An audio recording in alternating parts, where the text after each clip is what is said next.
If you or someone you love is dealing with a serious illness and stuck waiting on Social Security disability, this update could change everything because the government just fast-tracked benefits for 14 new conditions, and there's a good chance you haven't heard about it yet. Let's get into it.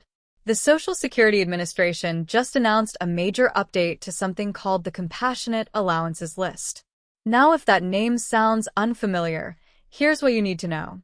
This is the program that lets people with the most serious, life-altering diagnoses skip the long wait times most disability applicants go through. Instead of months or even years of back and forth, qualifying conditions get approved fast because, frankly, these are the cases where time matters most. With this new update, 14 additional health conditions have been added to that list, bringing the total number of qualifying conditions to 314.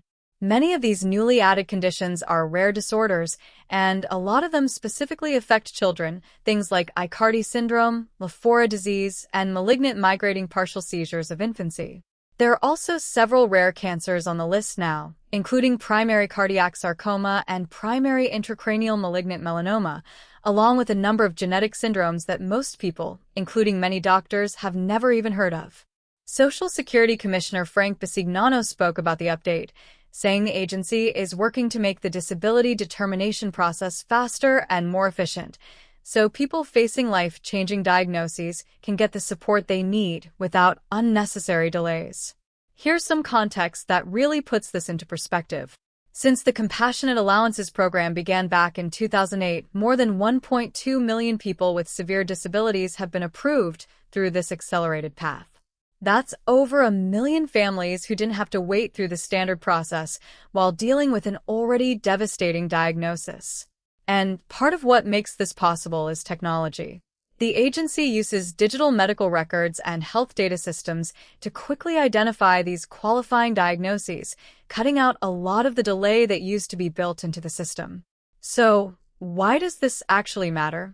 Because if you or someone in your life has been diagnosed with a rare or severe condition and is trying to navigate disability benefits, this expansion could mean the difference between waiting for months or getting a decision in a matter of weeks. And honestly, these are the kinds of policy updates that rarely make major headlines, even though they can directly change someone's life.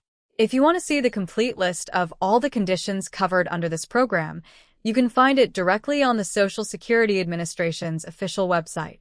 That's the update for today.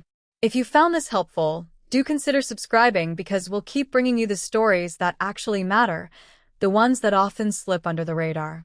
Thanks for watching, and we'll see you in the next one.